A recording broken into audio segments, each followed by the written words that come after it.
So this is a workshop that I call Meditation Basics, and this particular series of classes is called Balancing the Mind because of all the different topics that we could cover related to meditation. And there are a lot because people have been meditating for thousands of years in all different countries and traditions. For these three classes, last week, today, next week, I'm focusing on ways to create the mind of meditation. And so I'll talk a little bit about what that is.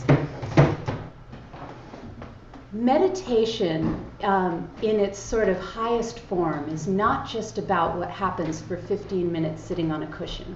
It's about the ways that it uses the science of the mind to change your mind, to change your whole perspective, to change the level of clarity and energy and focus that you can bring to your relationships, to your work, to your own mental health, to your physical health, to your, the good deeds that you try to do in the world. All of that benefits from whatever kind of clarity of mind, stability of concentration, energy and joy you can create in your mind in meditation. And in the same way, what you do in the rest of your life affects how successful your meditation is going to be. So we'll also, as we talked about last week, be touching on some ways to work with the rest of your day to make that 15 minutes on the cushion or that half hour on the cushion a bit more successful. Like things like getting enough sleep or, looking at when you're eating your meals in relation to meditation, i.e. not a big plate of pancakes right before you sit down. Things like that, for me in my own experience, sometimes I had to do a lot of trial and error to find this stuff out. And so the reason that I created this series of classes, which I've been teaching over the last 2 years here and in LA, is that I wanted to pull together all the material that I had found in the texts from the yoga tradition, the texts from the Buddhist tradition, from living teachers who are teaching meditation, and from all the new information about neuroscience and neurobiology and how meditation affects the brain from a scientific perspective. And then also my own experience, all that trial and error, And really, meditation is not a theory or a set of instructions. It really is what happens with you and your own mind during the time that you do it at home. It's a practice, right? But there are things from texts and from theory and the experience of other practitioners that can help sort of point you in the right direction or give you a little bit of encouragement when you hit, one of the sort of roadblocks. So we're going to be talking this week and next week about kind of the two main roadblocks in meditation. And one of them is being really, really distracted all the time. And the other one is being really dull and spaced out and sleepy. So no matter what kind of meditation you're doing, if you're spending the whole time either on the distraction side, thinking about your shopping list, worrying about the project at work, wondering, what's that sound, thinking about, well, why does my knee hurt? Should I move? Do I need to go to an orthopedic surgeon? Then no matter what you're doing, whether you're doing a breath meditation, a loving kindness meditation, a yogic meditation, visualization, you're not going to get much benefit out of it because you're just doing the crazy monkey mind thing. So that's one obstacle to meditation. And we're going to primarily talk about that next week. What we're going to talk about this week is kind of the other direction the mind can go, which is this sinking, low energy state. It can look in the most extreme, like literally meditating and falling asleep on the cushion. My meditation teacher calls it the famous Zen lurch. So, I'm having such a good meditation. So that's like extreme, what I'm calling dullness is the word that I'm going to be using to sort of summarize that. But then in a more sort of moderated form, it can be just that sort of hazy, kind of dreamy inability to really get your mind focused. And if if it's hard to think about in the context of meditation, think about it like in the middle of the afternoon while you're sitting at your desk.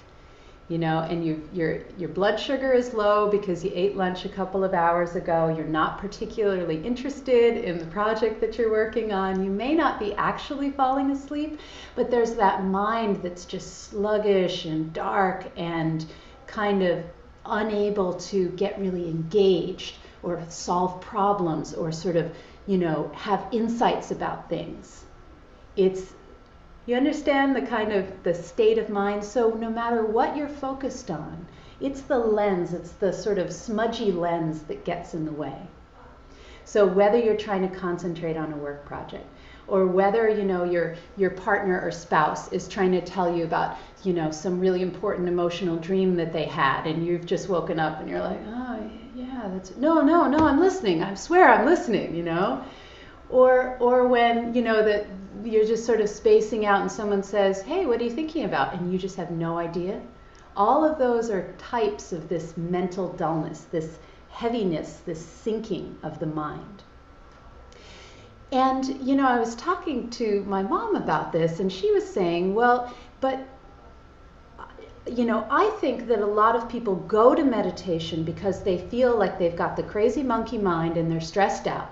And they want to calm the mind down. So why wouldn't a little bit of dullness be, like a good thing, or wouldn't it come from meditation? How is meditation going to help us bring the mind out of dullness? And it's an interesting question, because I think there is that idea out there that meditation is just kind of going blank and emptying the mind. But as you'll see in the two different meditations that we're doing today, it does involve taking an object, as in putting something in front of the mind and engaging with it, even if it's the breath. And what is the quality of that engagement? And there are meditation techniques, which we're going to talk about, that allow you to bring the energy level of your mind up, so that instead of, calming down and then going even further down into this sort of sinking, half asleep, apathetic spaced outness, you're reaching that middle, and then you're increasing. One of my teacher calls it like the mind is like bright-eyed and bushy-tailed about life, on the edge of your seat. If you're meditating on the breath, it's like the breath is the most fascinating thing. If you're meditating on keeping an open awareness, of all the sounds in the room and all the thoughts as they move by, it's like you're watching the most interesting movie in the world. Because really, I have another teacher that says that the present moment is more rich and fascinating if we engage in it than any kind of fantasy or visualization or movie that we could dream up. Because it's real. It's right here. It is what is going on with your body right now. Where is your mind? What are the sounds of nature? What's the quality of air in the room? And so you see how if the mind is bright and energetic, that can be very engaging. And then that's something that you can easily take into the rest of your life. So whatever's in front of you, instead of just being like, you're going like, oh, how can I solve this problem? And, what is this person trying to communicate to me? So I don't know if you can see my body language. Like there's the sense of agitation or distraction being like this, and of dullness being like this, and of this engaged middle being like that. They talk about the mind of meditation sometimes as being like a laser beam. This sense of being able to take a situation and just sort of really see very deeply into it. Have this mind that moves through life instead of just sort of spaces out during it. So I wanted to do a meditation where it's going to be just a simple breath meditation, but then in the second half, I'm going to invite you to try a couple of ways to add energy to your mind during meditation. So it can be, if you've never meditated before, it can be a little bit subtle, because first we'll be meditating on the breath, but then we'll be trying to be aware of, well, what is the lens through which I'm seeing my breath? Is it this crystal diamond clarity? Is it this, like looking through glasses that the prescription is too strong, everything's all like, overly distorted? Or is it this hazy, dull kind of sinkingness? And then trying a couple of antidotes. So as we go into the meditation, if you want to stay sitting on the chair, that's great. It'll probably be 10-12 minutes. If you want to try moving down to a cushion and sitting cross-legged, that's another really good meditation position. But either of them are fine, so pick your spot.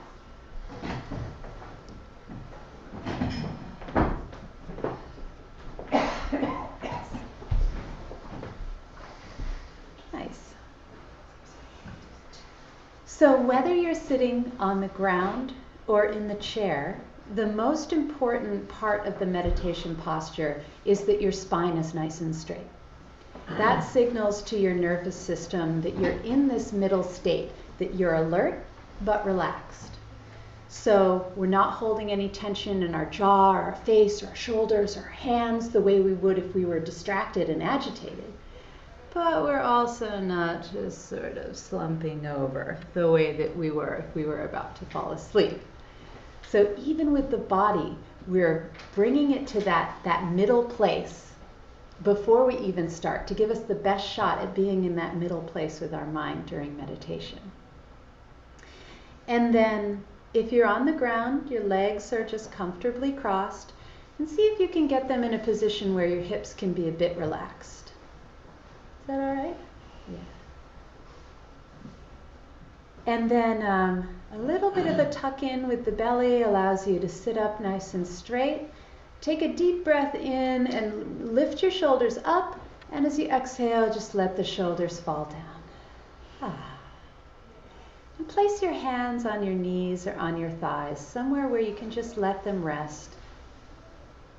And think about some sort of relaxation flowing all the way down your shoulders, down your arms into your hands. No need to hold any tension there. So the lower body is grounded and comfortable. The arms and hands and shoulders are relaxed. The back is long, and feel that length extend all the way up to the back of your neck and the base of your skull. So your neck is long and your chin is level with the ground. So some of us have the habit of lifting our chin, some of us tend to put it down. So just check in. Chin level with the ground. Muscles in the face are relaxed, jaw is relaxed.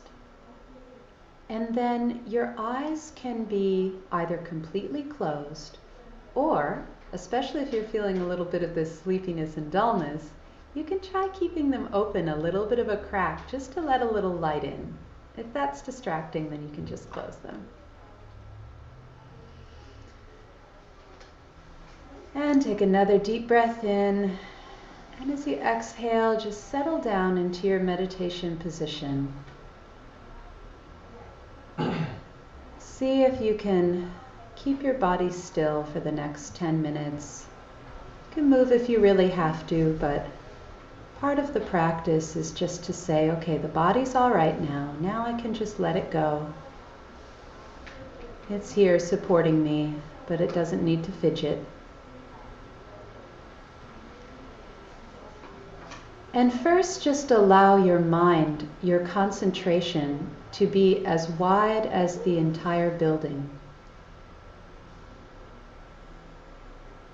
So you may hear a few noises from the street or from the hallway outside.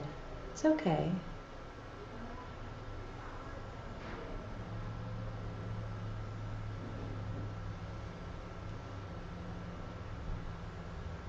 You may notice the light through your eyelids, feel a breeze on your cheek.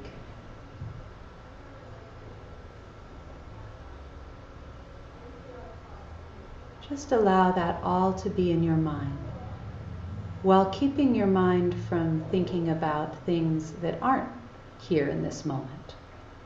So no planning, no reminiscing, just observing what's here.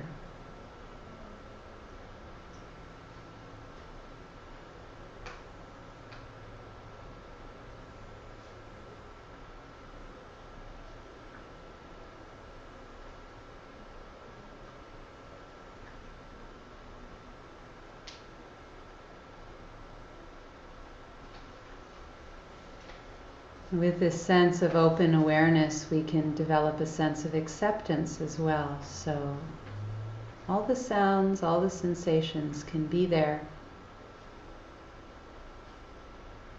We can just let them be there. No need to push anything away.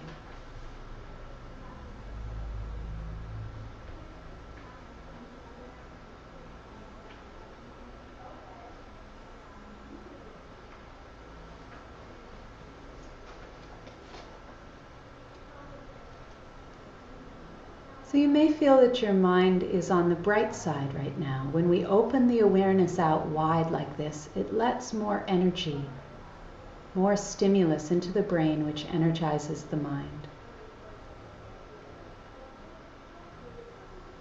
And now bring your focus just to the sensations that you can feel in your body.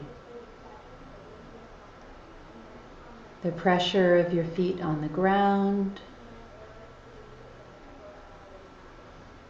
pressure of your clothes, little digestive movements. See what's there. Bringing the mind inside the body.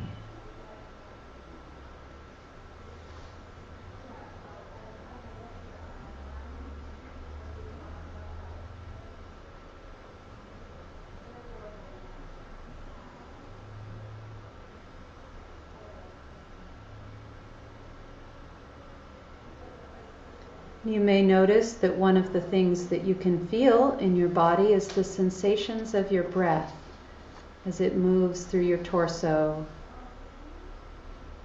changes in air pressure and temperature at your nose. So particularly bring your attention to those sensations of the breath.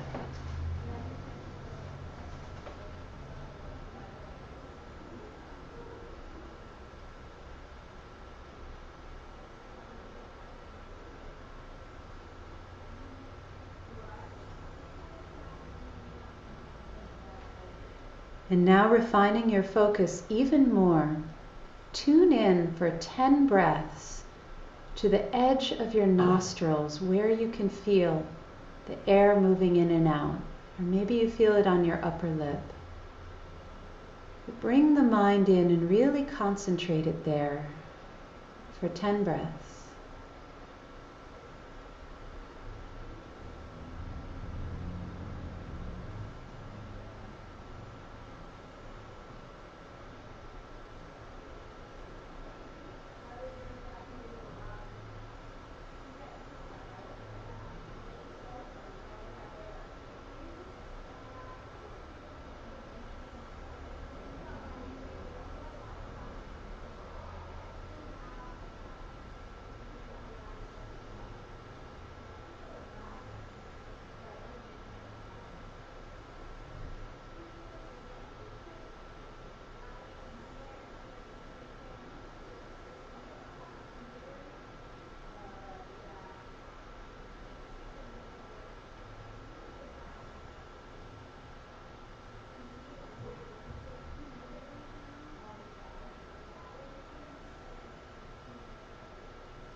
And now keeping an awareness of the breath as it moves in and out at your nose. See if you can get a sense of the quality of your mind.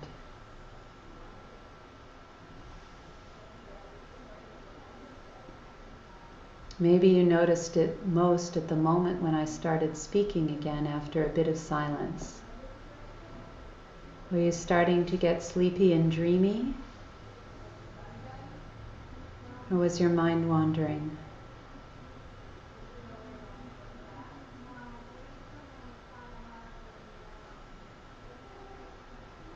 And let's all see if we can brighten up our minds a little through using the body. So try sitting up a little bit straighter. Maybe drawing the shoulders back, broadening across the chest. Check to see that your head isn't starting to hang forward, back of the neck long. Maybe cracking your eyelids a little bit. seeing how letting light in brightens the mind. And go back to your breath for a little bit.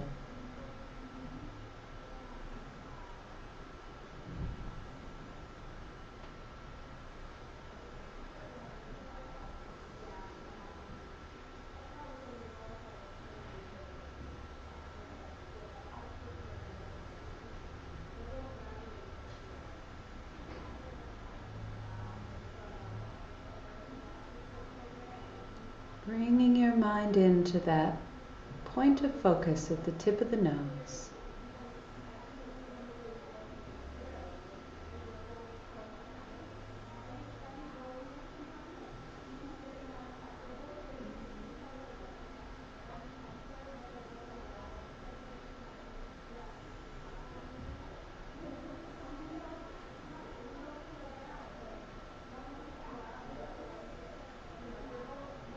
Again, check in and see how the quality of your mind is. Which direction are you going today? And let's all see if we can brighten our minds up, this time by using our breath. So ways to do this are to make your breath deeper and more active, really pulling in the fresh air and the fresh energy along with it. Breathing in so deeply that you feel your body move with the breath a little bit. Maybe even making your breath a little bit audible. Just try that for about 5 breaths, really deep audible breaths.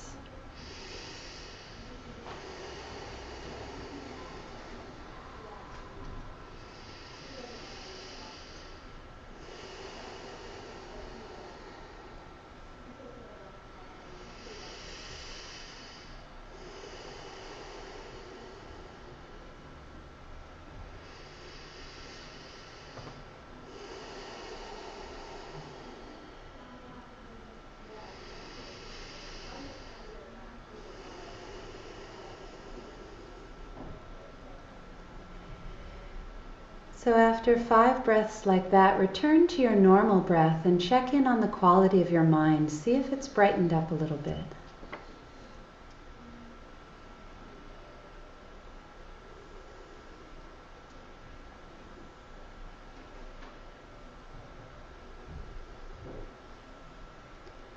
Bring the mind back to close concentration to the air moving in and out at the tip of your nose for another 10 breaths.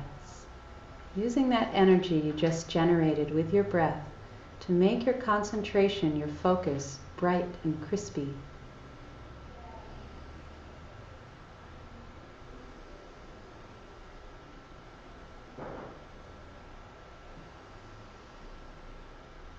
Feeling every little temperature change, every little pressure change as your breath moves in and out at your nose.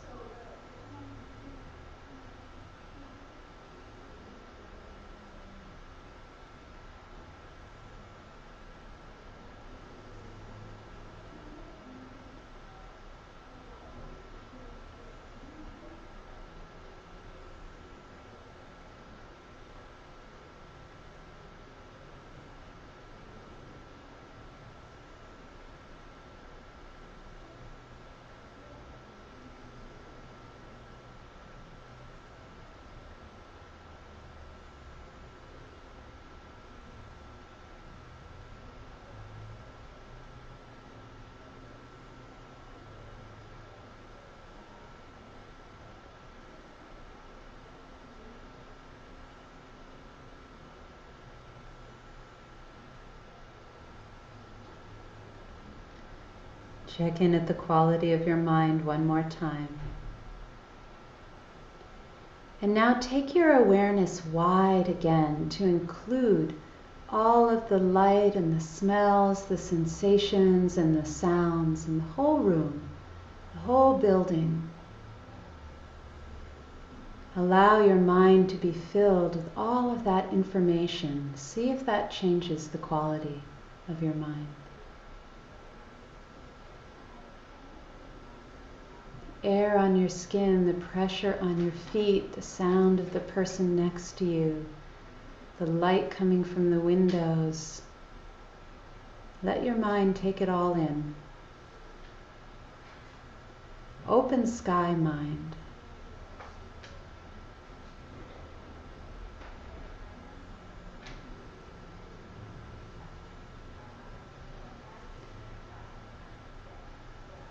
And begin to wiggle your fingers and toes, taking a couple of deep breaths. And when you're ready, you can open your eyes.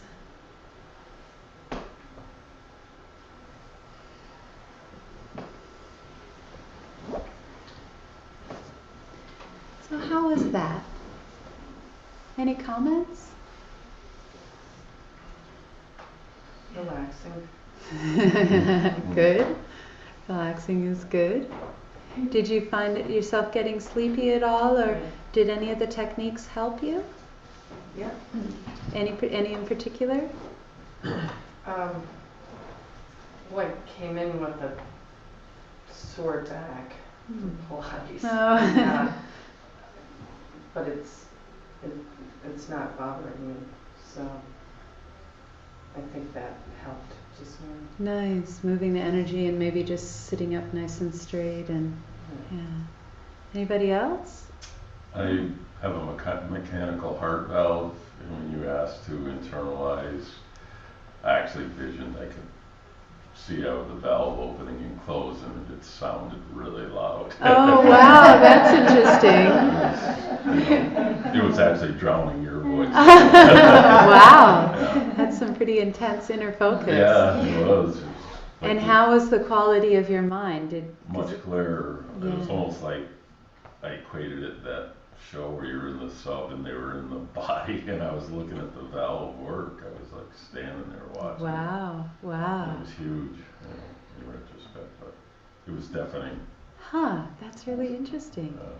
So one of the ways that the mind becomes brighter is when there's a lot of stimulus. So if you're having a really strong visualization like that, it will brighten up the mind because your mind is going, wow, look at that, I can hear it and I can see it. Even though it's happening within the mind and within the body, it can have a similar effect to opening the mind up to take in more sounds, or to opening your eyes up and letting in all that stimulus.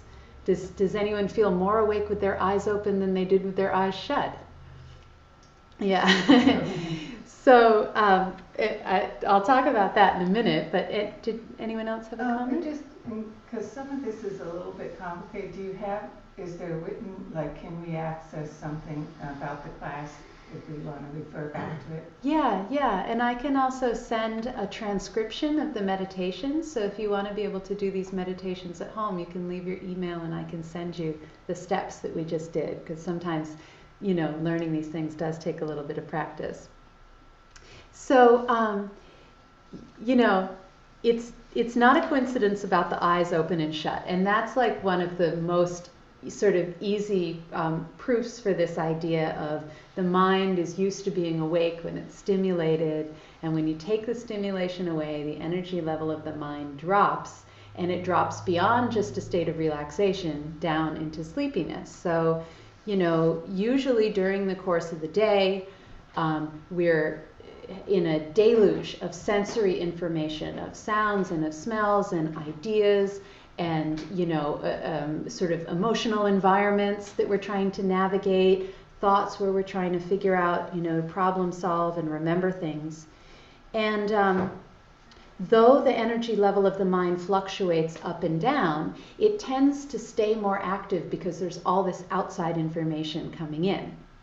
And then there's one time of the day when you go to a quiet place in your home and you put your body in a comfortable position and you close your eyes and you stop thinking about stuff and you fall asleep. Now think about how similar that is between going to bed and starting a meditation practice. So it's not a coincidence that one of the first things that'll happen when you start meditating is that your mind will say, well, this is what we do when we go to sleep. We don't let our mind run away with all sorts of worries and thoughts. We try to calm the mind down. The breathing becomes slow. We go somewhere quiet, close our eyes. So it really is sort of working with the way that you've habituated your mind, which is great. You know, if you are not struggling with insomnia and you can just close your eyes and go to sleep whenever you want, that's great. You've trained your mind in a really positive way. However, the process of meditation is to train your mind to do something different when you sit down to meditate than it does when you lie down to go to sleep. And so that's where a lot of these sort of techniques come in, to sort of constantly be giving reminders to your mind, like, oh, I don't take 5 nice deep breaths like that every couple of minutes when I'm sleeping. That's a way of bringing energy in, but also telling your mind, this is not the same thing as sleepy time. This is something different that I'm trying to do here. And it's very interesting. The process of training the mind happens consciously, but the training has an impact on your subconscious. So eventually you will sit down to meditate, and you don't have to go through all the conscious steps of staying, oh, now I'm getting dull, I need to take some breaths, I need to open my eyes, I need to, sit up straighter, because you will have, in the same way as you've habituated yourself to get sleepy when you get into your bed and close your eyes, you'll have habituated the energy level of your mind to actually rise when you sit down to meditate. So that's kind of the goal that we're going for. And if it was possible to program your mind in one way, then it's possible to program your mind in the other way, which, by the way, doesn't interfere with the pattern that you've set for going to bed, although it's probably not a good idea if you're having insomnia to practice, or if you're having sleepiness, to meditate in bed. Yeah, because there's too many similar things there. So some of the things that I'm going to be saying next come from a meditation teacher of Darren and I's called Chula Dasa, who lives in Arizona, and he has a website, dharmatreasure.com. And he's an amazing teacher, practitioner. He's been practicing meditation for about 40 years. He's studied with multiple Buddhist lineages, but he was a professor of physiology and studied neuroscience and neurobiology, neurophysiology.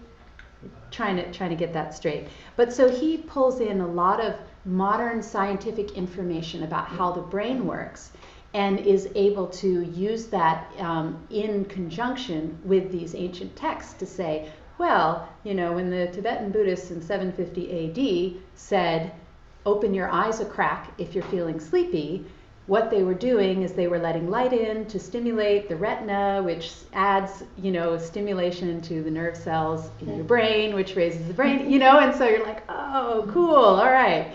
So we're really, really benefiting from studying with him for that reason. So what he says about dullness is that during the course of our lives, and we have this spectrum of wakefulness and alertness that we can be on. And the far low end is like deep, deep sleep. And then the far high end, you could say professional athletes when they're in the zone. And no matter how fast that 90-mile-an-hour fastball is coming in, they can still see it, see how it's spinning, see where it's going to go. They're perceiving more in each moment because the brain is more alert. So it seems like time slows down. And that happens to us as well, sometimes in times like a car accident or a life-threatening situation, or where you go into this high level of alertness where you can it's almost like you take a perspective out. You can see everything that's about to happen as it happens, and you may have access to inner resources for problem solving or for helping others than you maybe had when you were sitting at your desk spacing out, because you have a higher level of alertness in your mind. But most of the time, we're on the lower half of the spectrum. And the process of not just meditating, but also developing mindful awareness throughout the day is that you're pushing up into that level of alertness. Now, alertness doesn't mean stress, and it doesn't mean hyperactivity. Actually, for people who have those flow moments, or who get into that, I actually remember this when I was a kid. I was out in the middle of a lake with a bunch of people, and our canoe capsized. And I remember that very clearly because I just remember being like really, really calm and being like, okay, we have to all push the canoe to the shore. All right, we have baseball caps. Let's use our baseball caps to bail out the canoe because the water was really cold. And, you know, like it was like I went and I didn't feel upset or stressed out. It was just like, okay, here's a problem to be solved. And I knew where everybody was. You know, so it's that level of alertness. And I remember thinking afterwards, what the heck was that, you know?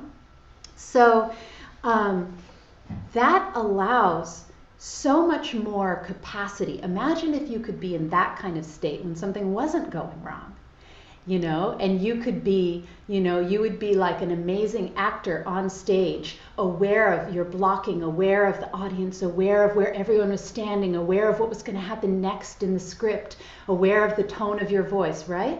Like that high level of performance in life doesn't have to be just for amazing actors and star athletes and, you know, people in the midst of a car accident. Like this is what the meditational training, you know, offers us to be able to bring to that conversation with our partner who's trying to tell us about this upsetting dream, and how can we be empathetic, and how can we help, you know, understand, and how can our body language show that caring, you know, or that situation at work where you're in a whole big group of people and everybody's talking on top of each other, and somebody needs to be able to see all the different ways to make this situation work out.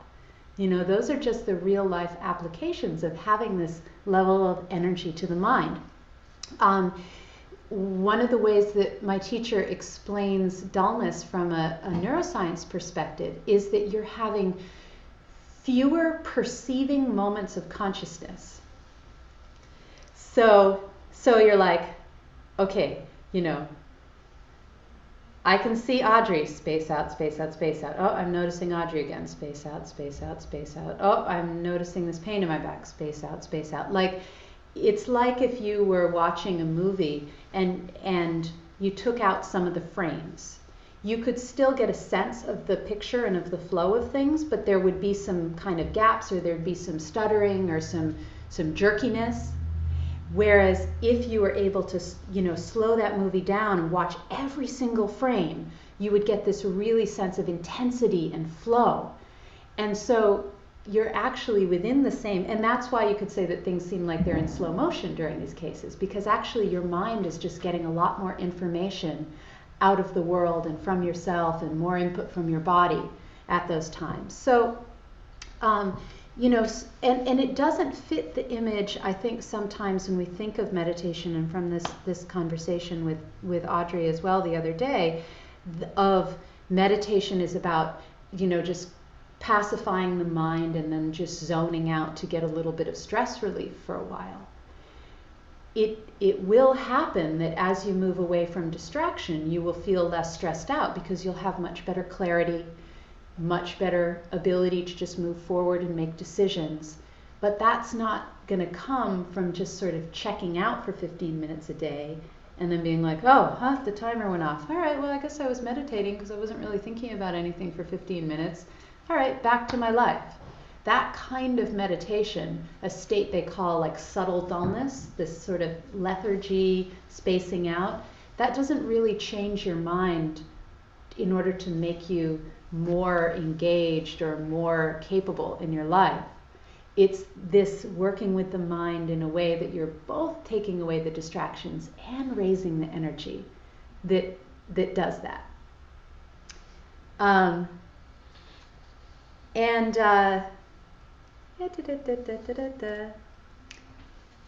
Yeah, that's pretty good. I didn't even look at these, but I said most of that. And so I wanted to talk about the antidotes a little bit, but I want to ask, are there questions or are there comments about that? I just am looking at you because you have the face as if you're going to say something, but I don't mean to pressure you by looking at you.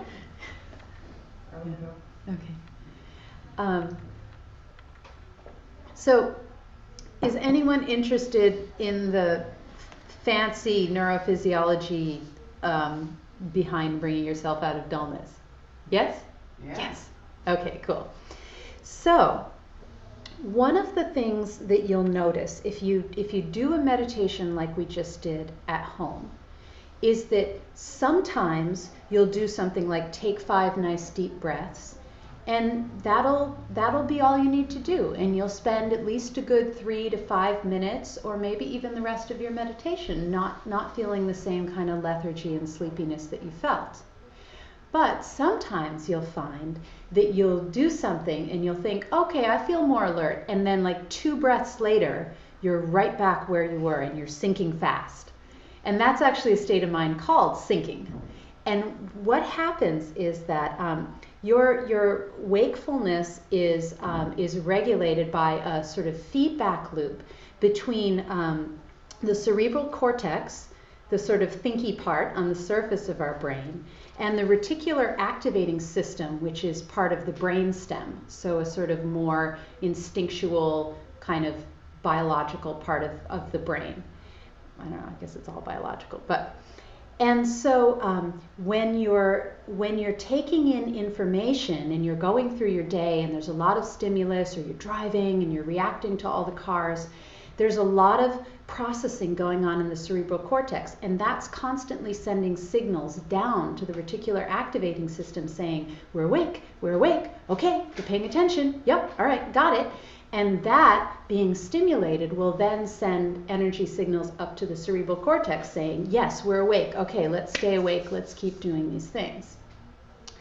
When you sit down to meditate and you take your focus to something that, in essence is pretty boring, like the breath, and you're there for a while and all the thoughts start to settle, you may go through a phase where it feels like, yeah, this is really nice because finally my thoughts are settling, finally I've stopped worrying about that thing, I'm just focusing on the breath. But then a lot of times there's that continuing process down. And since you're not thinking or processing or, taking in lots of visual information, the cerebral cortex calms down and it's not stimulating the reticular activating system. Now, the reticular activating system may be still stimulating the cerebral cortex, but the cerebral cortex isn't really responding. So it's sort of breaking that feedback loop. And eventually, the reticular activating system is like, I don't know, I guess we're going to sleep. How's it supposed to know? It's our brain stem. So then you start to go, really into those more extreme, the slumping and the lurching and stuff like that. And actually, the lurch happens when, as your brain says, I think we're going to sleep, and the body starts losing muscle tone, you move forward. And then as you get to the end of the stretch of your muscles, your reflex system goes boing. Now that didn't happen consciously. The brain's still asleep, but the body has noticed that it's overstretched. And then that's a somatic trigger to wake up. So actually when you lurch, it's the lurch that wakes the brain up. I don't know, I thought that was really interesting. So, in the same way, it's somatic things. If someone came over and, whacked you, or like they do in the old Zen monasteries or whatever, the teacher comes and slaps you in the back of the head to wake you up or something. So, old school. Then that's a somatic trigger as well. Your brain goes, whoa, something happened to the body, let's wake up. Also, there's auditory triggers. So if you hear a really loud noise, that's something that may wake you up. But you can do it all within your own mind without having to have, someone whacking you or a big loud noise outside, by activating the cerebral cortex, adding energy to the mind, by taking in more light, like by cracking your eyelids. That stimulates the nerves in the brain, which allows this loop to happen and you get more awake. If you're meditating and you do something and you only become more alert for 30 seconds or a minute or even less, you've woken this up a little bit, but it hasn't stimulated the reticular activating system and got the loop going. So that's when you know that you need to try a stronger antidote. Because what you did was just enough to be like, yeah, I'm awake. It's like, teenage boys when their moms are trying to get them to go somewhere. It's like the reticular activating system wasn't touched. Cerebral cortex was able to go, yeah, mom, I'm up. So that's, and they may not even remember that happened, right? So it wasn't coming to full sense of wakefulness. So we have these kind of gradations of strength of antidote. And again, these are things that you can try at your desk. These are things that you can try in the morning, or when you're, sitting and working on a project and you just can't get your brain to really come up with a creative idea, or, so these are all good techniques, especially the ones that are more body and breath oriented. So in terms of the strongest level of dullness, the actual sleeping, lurching, slumping, you need a really strong antidote. And so for that, you would want to probably work at the level of the body. So it's one of the things that I didn't know until I started studying with this meditation teacher, is that one of the classic meditation positions is actually standing up. Standing up, walking, and lying down and sitting. Lying down is like very specific. It's not lie on your back and go to sleep, and it's dangerous for dullness. But standing up, you can do for just a minute or two. It's really hard to fall asleep while you're standing up. So if you're having very strong dullness, and while still focusing on your breath, you can just very slowly get to your feet and then just, bend your knees a little bit, feel stable, close your eyes. Now, your body wants to keep you awake if you're standing up with your eyes closed, because you could fall over, right? So there's a lot of sort of desire within the body and the brain to not have you fall asleep while standing up, because that's kind of dangerous. So you can focus on your breath, and the rest of your neuro and physical biology will sort of keep you awake. So it's a nice way, like if you say, like, I don't want to distract myself from meditation and fight this, and I've tried the deep breathing and whatever. I'm just going to stand up. And then after a couple minutes of standing up, you'll probably feel, quite a bit more alert, and then you can sit down again and try it again. Also, like as a sort of medium, you can try clenching all your muscles and then releasing them. Clenching it, holding it until it shakes, and releasing them. And that is, from what my teacher didn't say this, but from what I know, that will sort of change your body chemistry a bit, because you're contracting the muscles and then you're releasing it. So if you try it, you'll feel that there is extra energy that comes. Now it may just work for a couple of seconds, in which case you may have to try something stronger. Or, as we said, taking a few deep breaths, even audible breaths, letting them out against resistance, so that you have the noise and the sensation and the fresh air,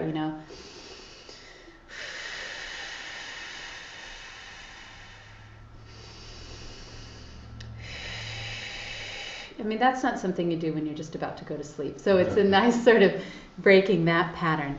And all that energy, all that extra oxygen that you're pulling in, all the carbon dioxide, let your exhale out all the way to the bottom of your lungs, getting rid of all of that carbon dioxide it's at the bottom of your lungs when you're breathing really slowly and shallowly, can give you a sense of alertness. Did the breathing thing work for anybody during that meditation?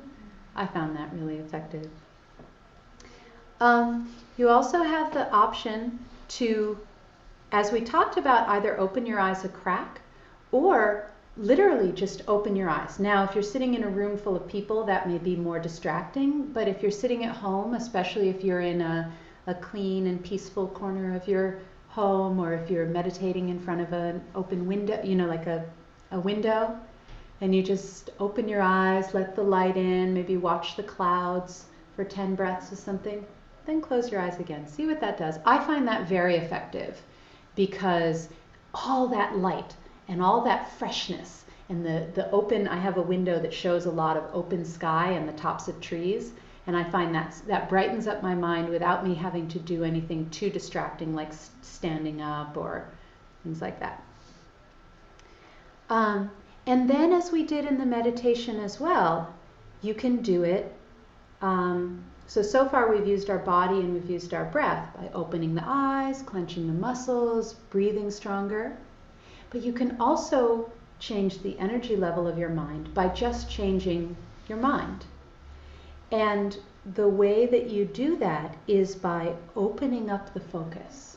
So we did that at the end of the meditation, right? You were really close on just the air moving in and out of the nostrils. And then we said, okay, what if I'm aware of the light in the room and the people talking in the hair salon downstairs and the people shifting their position and the snow falling outside, or what? No, it's not snowing. But and that sense of you're taking more stimulation into the mind. So that's a way of brightening up the mind as well.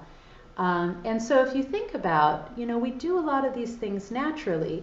If you're starting to feel really sleepy, you might go for a walk outside.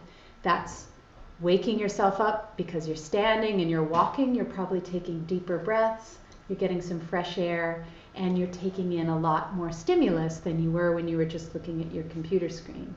So these are the kind of things that we can take into meditation and take into life. And, they're going to be different for everybody. There's going to be ones that work well for you. There's going to be ones that just not work. But I encourage you to try it because, dullness was sort of my primary problem with meditation for years, actually just up until very recently. And it's just awful to sit there and try not to fall asleep, and all you want to do is fall asleep. And if that's something that doesn't feel good to you and you're not doing anything to alleviate it and to get into a clearer mind state, you're going to start associating meditation with something that just is really boring and awful and you'd rather go to sleep. And so it is really important understanding that everything we do habituates our mind to how we're going to experience that in the future. To try to do our best to make every meditation the most sort of useful and successful meditation as possible.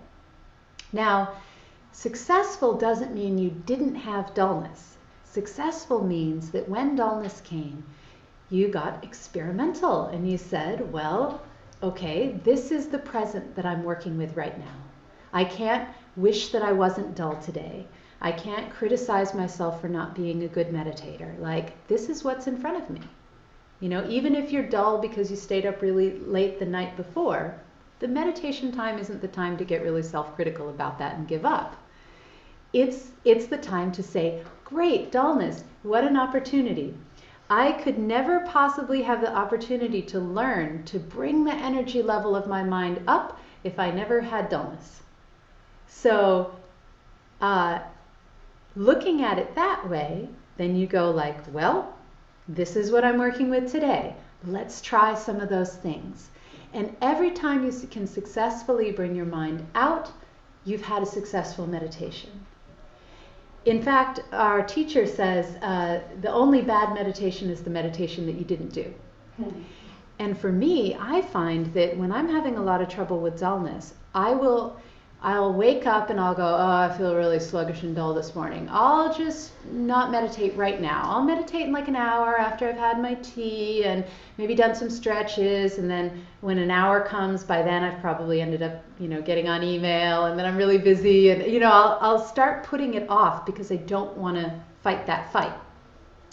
And then I'll end up doing my meditation at 2 a.m. when the dullness is worse than it was all day. So, that's a case where just having that kind of energy and motivation to say like, well, this is my time to meditate and I have the tools to train my mind. And the wonderful news is that eventually it won't really be a problem. And think about how lovely it would be to be able to bring your mind to a level of clarity and stability and energy in any situation at any time. And that,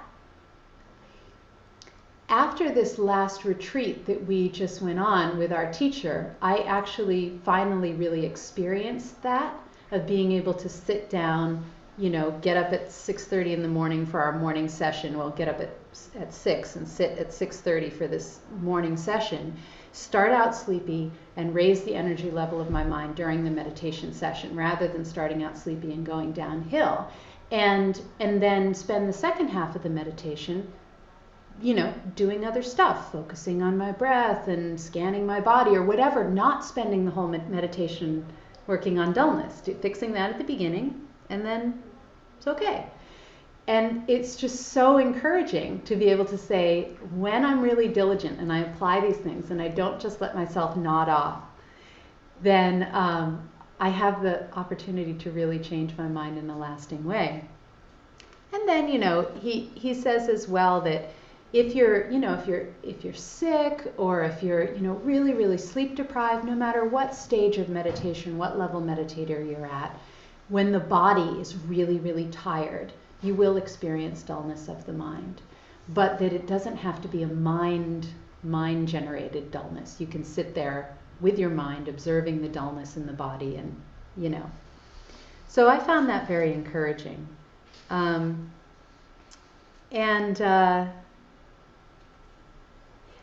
terms of seeing whether you've brought yourself out of dullness or not, have been times in my practice where I've kept a little clock next to me, and if I was working on dullness during the course of a session, once I applied the antidote, I would look at the clock, and I would go back to my meditation, and when dullness came back again, I would look at the clock, and then I'd see whether I had lasted for this 3 to 5 minutes.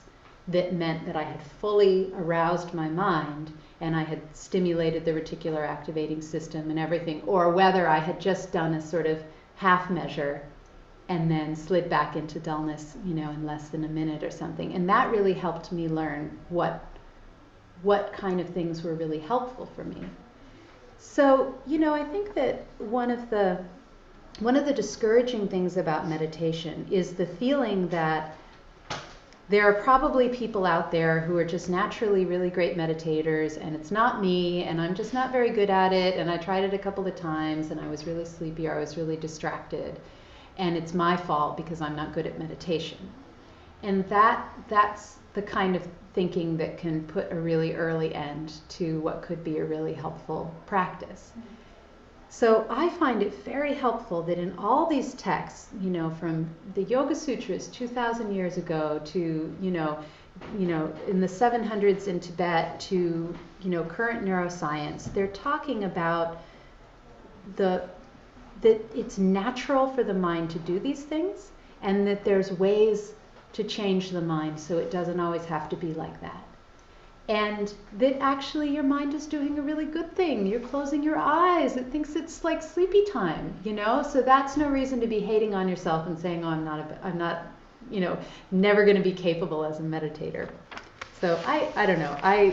That's been important to me to not make it into sort of a perfectionistic or self-esteem issue. I wanted to read you from the Yoga Sutras, if you were wondering if anyone has been experiencing dullness in the last 2,000 years. Obstacles occur when the mind is distracted, and this can be caused by illness, fogginess in the mind, having doubts, carelessness, and laziness.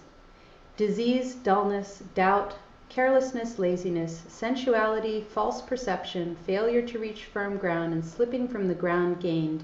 These distractions of the mind stuff are obstacles. It's actually 2 different translations of the same verse. So, it's recognizing if you're sick, if you're lazy, if you're, careless, if you're distracted, it's not going to be easy.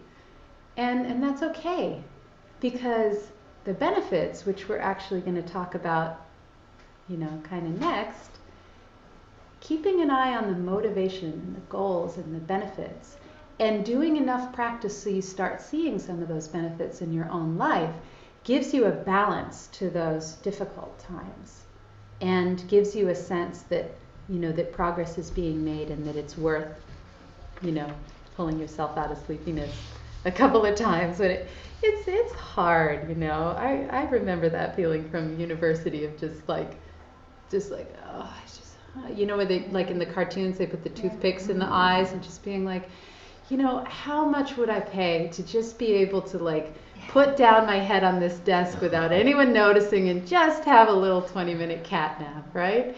And, you know, it's, imagine what it would be like to not have that problem anymore. Questions about any of that? I have an underlying question. I realize I've been trying to figure out since last week whether my struggle is the fogginess or the distracted mind. Uh-huh. And I'm still not sure about that, but I have to say, and I think this is part of embracing a practice more when you have a very wise teacher, they start to strip away the things that you thought were part of the thing you're trying to achieve. So I'm coming to a place where I don't have a set idea of what the goal actually will feel like in meditation. So there's a part of me that thought meditation was this sort of float away, lose consciousness, where you're, you know, with the pillow you're sitting on. And Yeah. And I actually had another teacher say to me, you're not trying to lose presence, you are very present. And I struggled with, you know, but what will it feel like? What will it be like? And so I guess that's a very, very big question, but It is. it is tricky to decide. I guess I'm sort of losing my sense of the goal, which I think is good. It means I'm going to discover something I didn't even know I was heading towards, you know. Yeah. But I am curious, even neurologically, because you talk about this loop, I'm curious what does happen when you're in, you know, calm but awake state, I guess, or or maybe how you would describe it if you were to say, you know, today I sat down and boy did it really feel like I was in my meditation. Yeah, I guess that that idea of I think that myself and probably many other people, one of the reasons for coming to meditation might have been to sort of have a sense of escaping reality or going to some sort of place that was more pleasant than actual life. And I think that especially, you know, there are some spiritual systems that seem to be pointing in that direction or are kind of based on that sense of sort of escapism or fantasy. But I think that one of the things, just that quote from my teacher, which really hit me very hard today about how when you're really engaged, the present moment is more rich and fascinating than anything that you could imagine or any sort of movie that you could watch or any kind of fantasy world that you could check out to. And that to me is a great goal right now of really being able to find, you know, I read books about, you know, dragons and, you know, talking horses, and, you know, I always have since I was a kid. There's always this sense of like, there's this world that's more interesting and richer and more magical than the world that I'm in, and now that I've worked really hard today, I can check out and I can go into that world for a little while.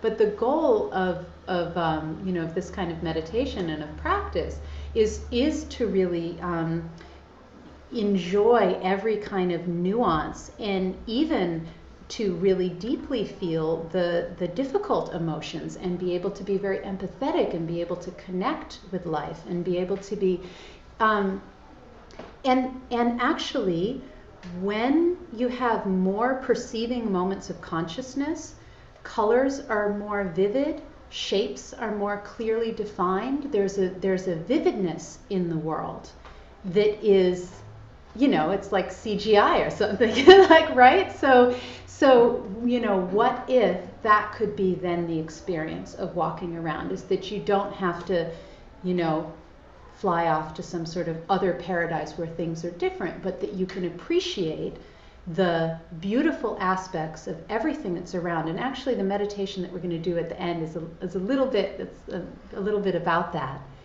But not just mentally thinking, oh, I should be grateful for this and I should appreciate that, but really in a sensory way be experiencing the world as very engaging and exciting and you know, touching your heart. And you don't have to go anywhere else then.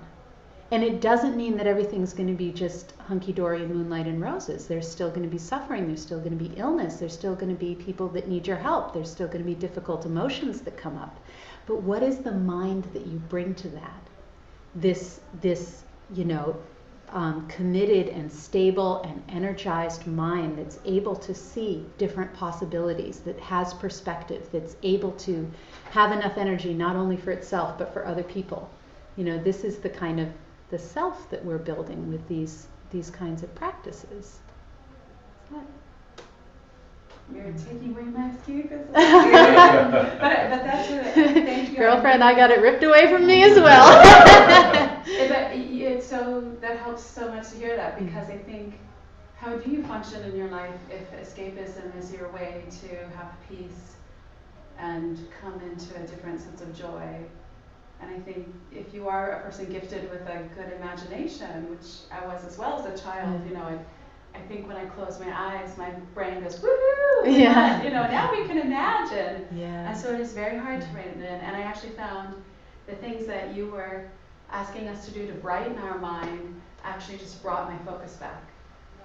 So when your voice would say, think of your nostrils as you're breathing in, I'd realize, oh, I was just having a conversation with someone else, So it worked to focus, not just brighten, I guess.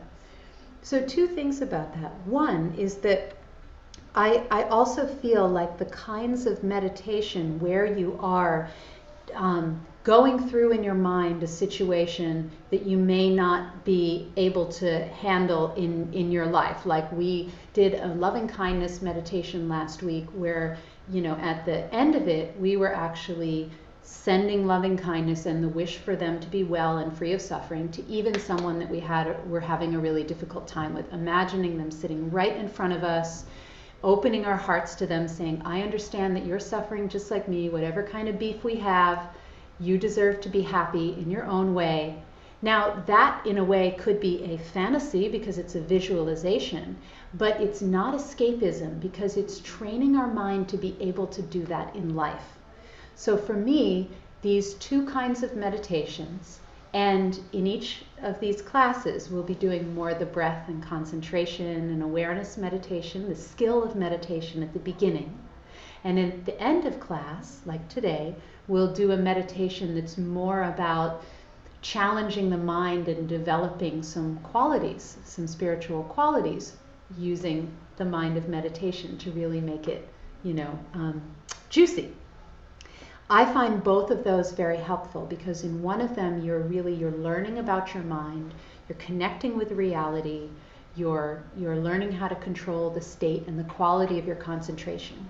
And in another one, you're changing your mind emotionally by taking yourself down a pathway of compassion or a pathway of kindness in the safety of meditation, which then allows you to be more likely to go down that pathway in life when you're faced with a situation, when that person is actually standing in front of you for reals.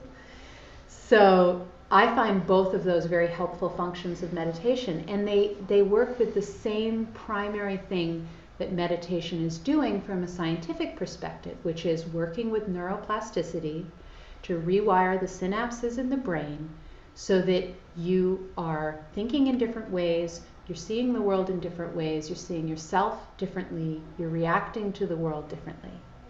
And part of that can be done through becoming, more alert, energized, able to focus your mind, able to keep awareness of the whole situation you're in at one time.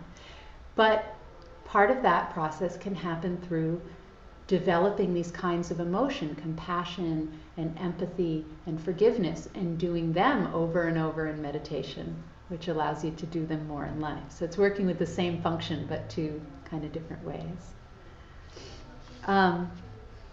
So I wanted to talk about one of those kinds of, and the other thing that I wanted to say is that it's in a given session you can have both distraction and dullness, and you can have them both at the same time. Yes. That is good to hear. Yeah. I was like, which is it? I feel like I'm distracted by a little gang that said, she's asleep, we can think all these thoughts. So that's good.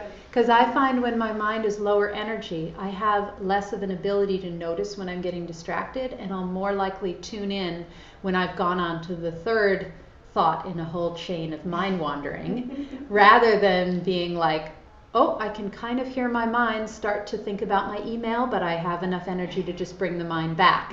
You know, I've already checked my email, bought my plane tickets, and looked around to see if I like the hotel room by the time I noticed that I had started checking my email. So this distraction and dullness can work together in delightful ways. So I wanted to talk in a run-up to our final meditation about something that's similar to dullness that strikes before you even get on the cushion. And that's the obstacle to meditation of laziness, apathy, sloth, and torpor. And that's a kind of similar sort of low energy, low motivation state of mind that's going to prevent you from even being able to convince yourself to get to the cushion. So a little rundown of some things to do mentally to try to get yourself psyched up. This is from the Tibetan text as well. And then I'll give you one of my teachers, Geshe Michael, has an example that he gives, which I always thought was really cheesy, but it's a good illustrative of these steps. So the first step is focus on the benefits of meditation. So try to feel some sort of attraction to meditation. Like at that moment when you're making your tea and you're thinking, I really should just watch that, that show that I TiVo'd last night before work rather than sitting down to meditate or something. You gotta go through some mental steps to try to convince yourself that this is a good idea. So Trijang Rinpoche says, have a deep belief in the benefits of meditation. And so that when you put it in front of you and compare it pros and cons with, watching that show that you recorded, versus sitting down to meditate, you are able to bring to mind, because you've thought about and you've learned about some of the benefits of meditation. So for those of you who were not here last section of classes, we spent a whole class talking about benefits of meditation, but I will run this down.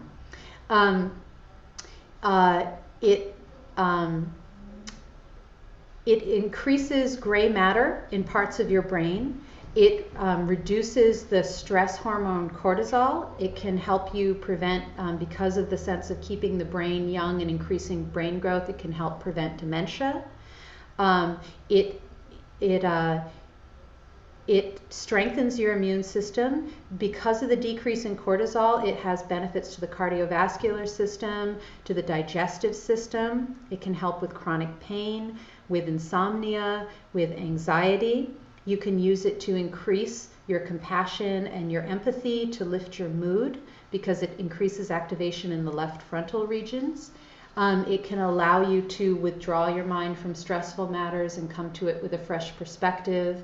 It can give you more mindfulness, which helps you not react instinctively to a situation, but have a moment of present-mindedness and decide how you're going to react before you go and really stick your foot in it. It allows you to bring awareness to your body and have a better body-mind connection. It can increase the level of oxygen in your body because of the breathing and everything. So, and then, as you try meditation, you will come up with your list of the benefits that really matter to you. So, maybe you have a history of heart problems in your family, and that making your cardiovascular health better, that's an important benefit to you. But the one about decreasing anxiety is not such a big deal. There may be, or you may say, that person, whenever I think of that person's face and I think about how much better our relationship is since I started meditating, that's my benefit that I can go to. So the example is you're in high school and you're looking at that cute guy or girl and you're thinking about all their amazing qualities. You're trying to get your stoke up to actually go and ask this person out. So the first step is think about, well, what's good about this? Why would I want to take risks and put myself in an uncomfortable situation, sometimes uncomfortable situation, in order to make this happen? Then step 2, you make the decision that you want to be a good meditator. You say, well, because of these benefits, I'm ready to decide that I'm going to do what needs to be done to become this meditator and experience this benefits. That's when you resolve that you'll ask this person out, do whatever you need to do to win their heart. Then the third one, you actually do what you need to do. You make the efforts to become a good meditator. You know, go to bed a little bit earlier at night. You buy a fancy meditation cushion that actually feels good to sit on. You know, you tell your spouse, look, I need you to watch the kids between 7 and 7:30 every morning, and that's just, you know, I'll do something for you for half an hour, but that's just the way it's got to be every day. No excuses. You know, you actually take the steps to make it easy on yourself. And you sit down, you know, and you every day actually take the step of sitting down, and then whatever happens, happens, but at least you sat there. That's the step of notes in the locker, buying flowers, making mixtapes, actually taking the step. Finally, the big ask, you want to go to the prom with me? And then the fourth, which in these Tibetan lists, it's hilarious. They're like, here's a list of 4 steps, but the fourth one is actually the ending of the 3 steps. So the fourth one is, you experience the physical and mental pleasure and ease that comes with having put the time in to become, you know, a good meditator. And then it's easy. You don't have to deal with this laziness because it's actually something that you like to do. You've experienced the benefits. And this is actually having a date at the prom. And isn't that nice? So for me, one of the things that's recommended in the Tibetan texts is this sense of, before meditating, thinking about the benefits of meditation, thinking about what my goal is, why I would want to actually take this time and sit down, what I think is going to make it more valuable to me than all the other things I could be doing with my time. And then thinking about what they call like leisure and fortune, like how fortunate I am to even have the opportunity to decide whether I want to watch the TiVo show or meditate. You know, to even have the option to meditate. And then after getting that kind of, this is a way, do you see, of energizing the mind that is coming from emotional commitment rather than from opening your eyes or, you know, splashing water on your face. This is a way of losing that apathy side of dullness, of really giving yourself the energy and the motivation so that if you do start falling asleep, you're willing to stand up even though it's comfy sitting down. So this is something you can do before you start the breath meditation to really get your stoke up. So I want to give you guys a minute to just get up and stretch if anyone needs to hit the bathroom or get a drink of water, and then we're going to do a meditation where we go through some of these benefits and then do a little bit more breath meditation. Anyone know who the restrooms are? They're around the corner to the right. Now you could leave the doors open to get a little fresh air in here too. Hi.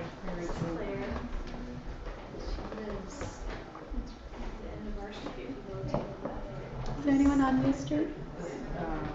Are there any questions from anyone who's on Ustream? That's a little blonde. If you type them into the chat room, then Darren can tell them to me and I can answer it.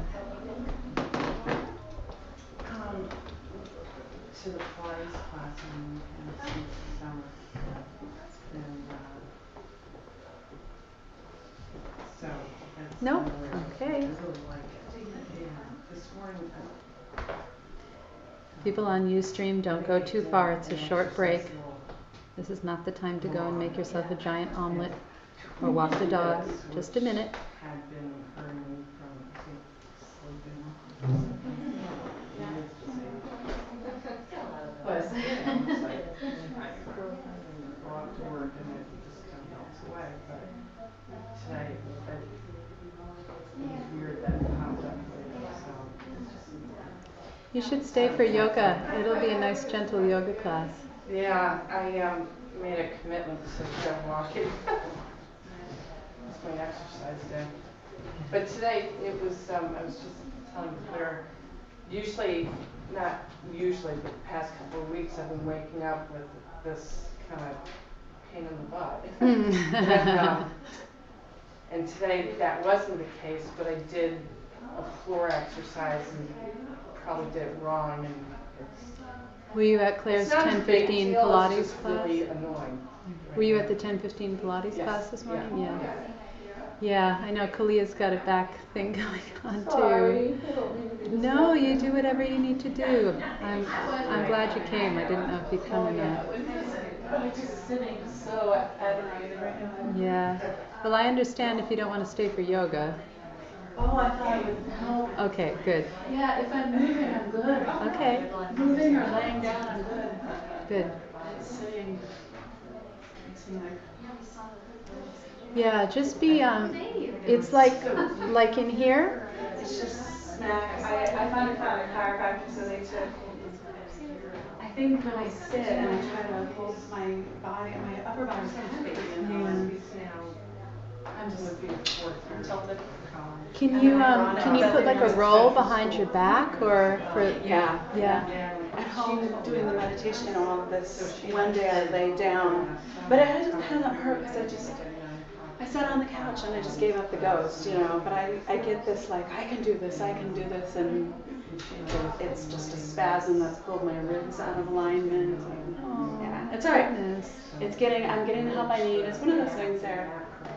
I needed to I had pulled my thigh, I had pulled my knee, and so everything's about one hip so much higher than the other, and I finally went to the chiropractor. But you're still managing to teach and everything? It feels great when I move. It feels great.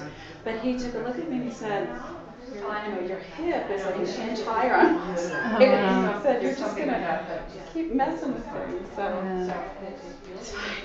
I'm gonna finally, I'm sore because he uses like this jackhammer. He worked on my pelvis and he did all this muscle testing. It's really interesting. Okay.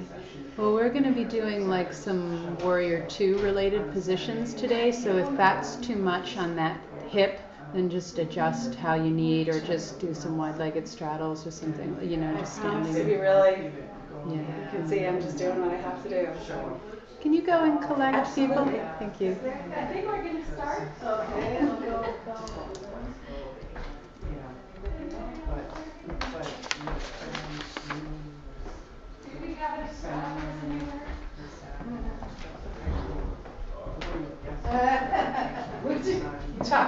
Chocolate will help your mind stay bright. That's true. There's some nice anti-dullness pills out there. Chocolate fudge. I need to make. I made a raw chocolate out of cacao beans. Oh, that's interesting. I looked up darktreasure.com and I did get to his site.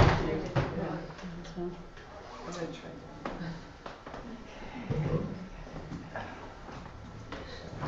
Okay, so take your nice meditation position either on the ground or in a chair. And remember about the back being nice and straight. You can take a deep breath in and just exhale any tension. Maybe just take a couple of deep breaths with your eyes closed. Just feeling the shoulders move away from the ears. Feeling the jaw relax.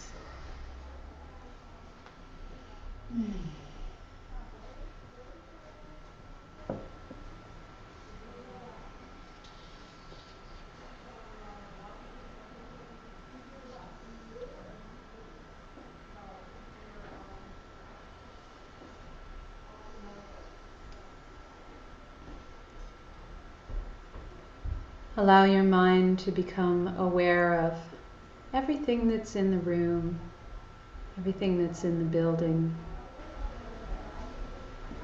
including your own body and your own breath.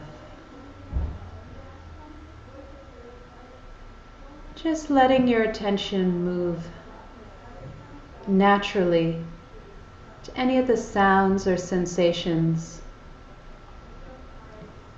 in your surroundings or in your body.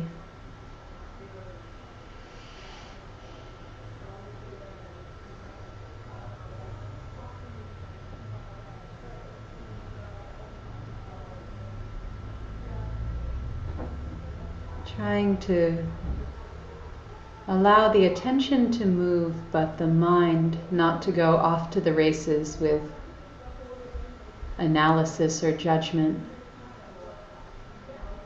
Just noting what's there. Twinge in my back, coolness on my hands, door closing.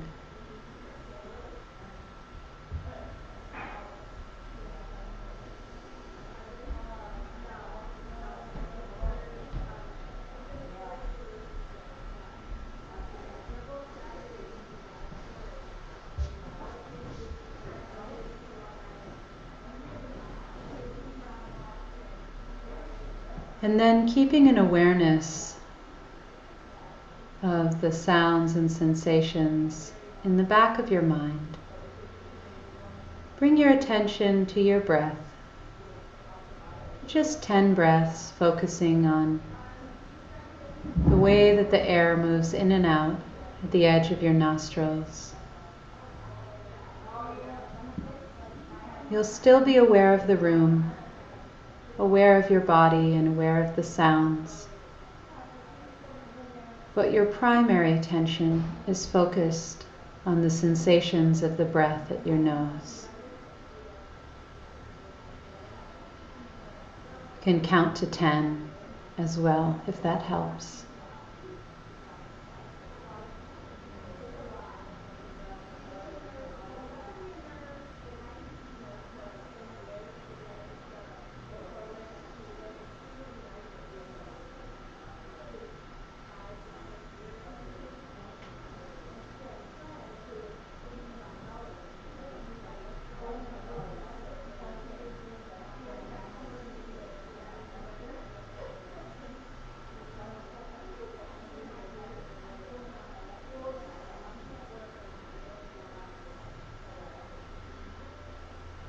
Stabilizing your attention by focusing your mind at the edge of your nostrils for just a few more breaths.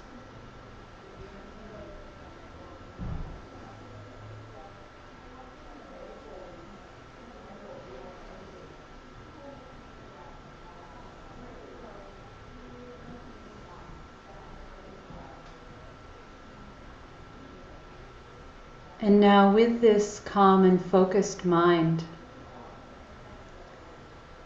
ask yourself, what's your primary motivation for meditating? See if you can find something, maybe what brought you to this class today, or something else that came up during class that really moved you. Find a reason that energizes you, that gives you strength and resolve, that touches your heart.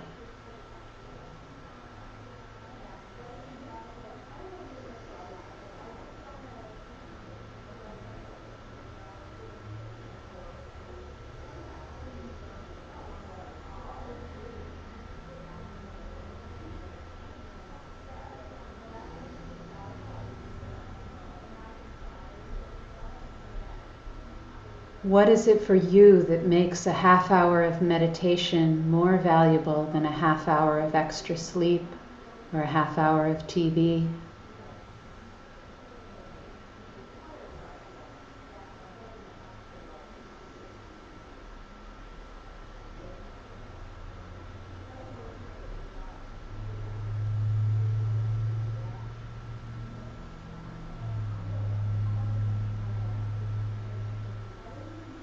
And when you've found it, really hold that in your mind. Get very clear on your motivation, where there's not going to be any reason to fight the sleepiness or the distraction.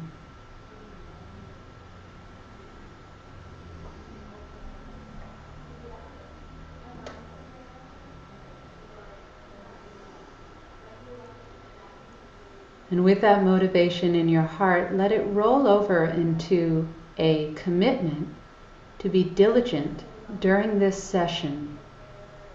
If it's important for you to meditate, then it's important to keep your mind focused, not indulge in mind wandering or drift off into sleeping and daydreaming. Because it's important to you, for whatever reason you've just come across and held in your heart.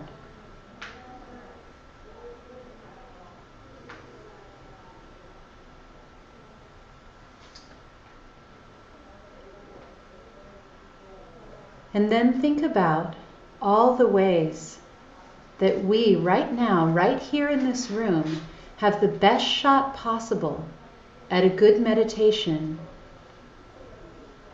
any other time in history, virtually any other place in the world, and almost any other time in our own lives.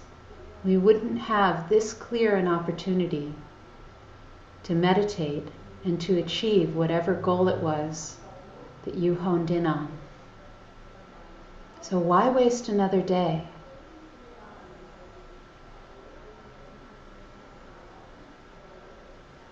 Think about all the obstacles we're free from. We're not living in a war-torn place where we fear being interrupted, attacked, or bombed. How could we start a meditation practice in so many places in the world right now and in history?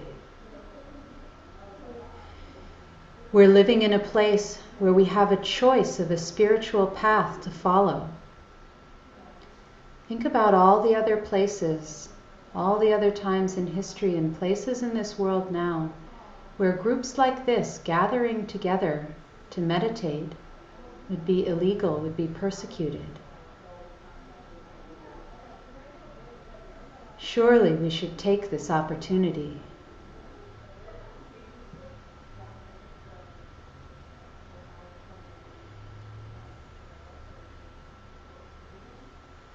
And think about the ways that we're free from the physical or mental handicaps that would make meditation impossible.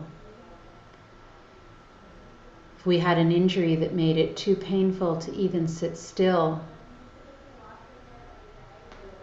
or if we had to take some sort of medication that made our minds foggy and hard to focus,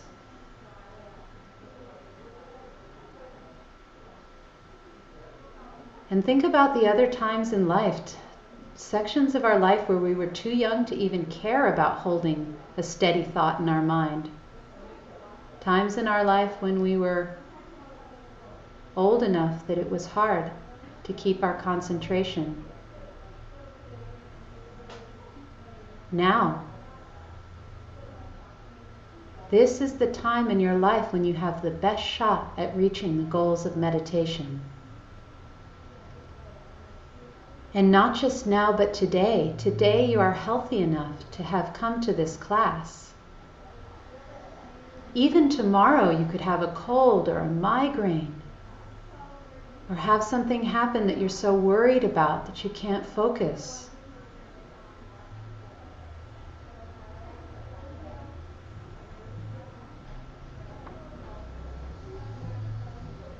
And beyond that, think of all the people in your life who are inspiring you with their goodness, who are supporting you in your practice, even if they don't meditate or they don't really understand.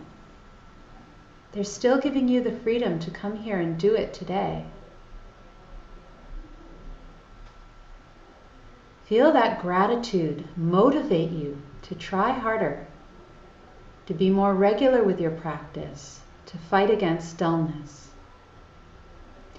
Think about all the advantages in your life, to have a house that's quiet, to have enough wealth to be able to sit still for half an hour and not have to work or take care of somebody.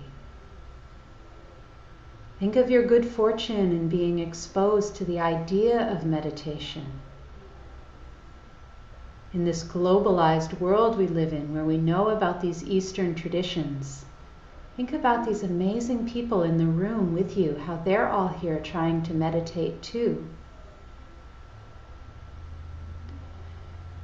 And using that sense of gratitude, of fortunateness,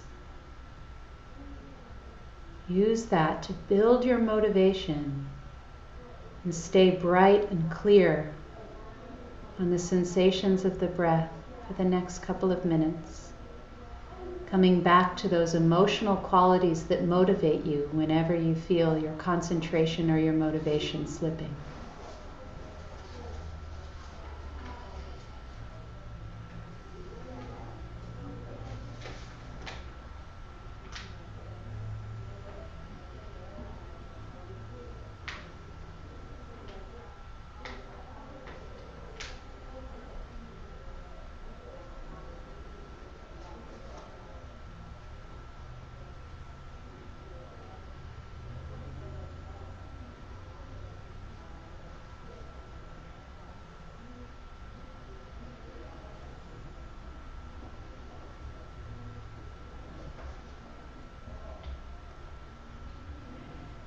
Feel how the preciousness of this opportunity, this moment, gives you the power, the motivation to make each breath significant.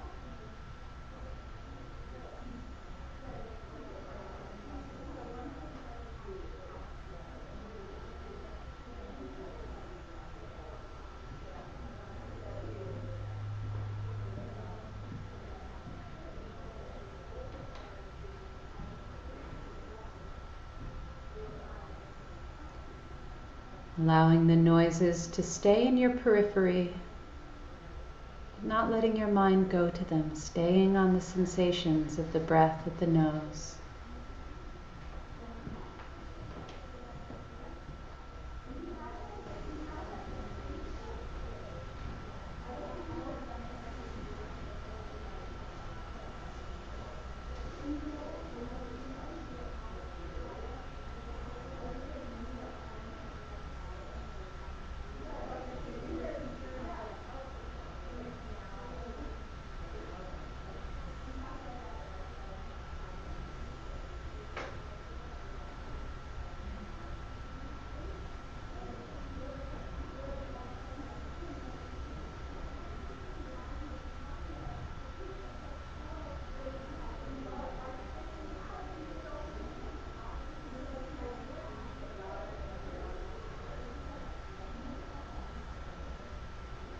Recommit yourself for 10 more breaths, pouring your mind into those sensations like they're the most interesting movie you've ever watched.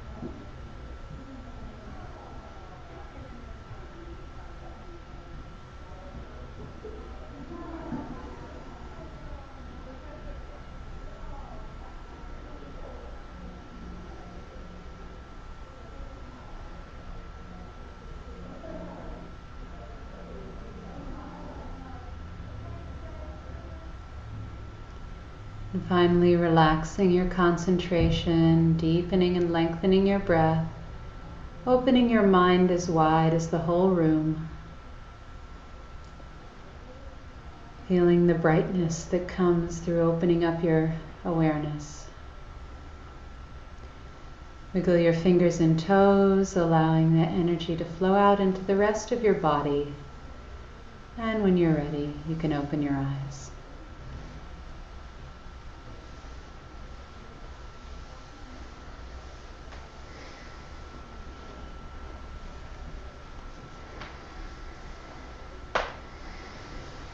Thank you guys so much for coming.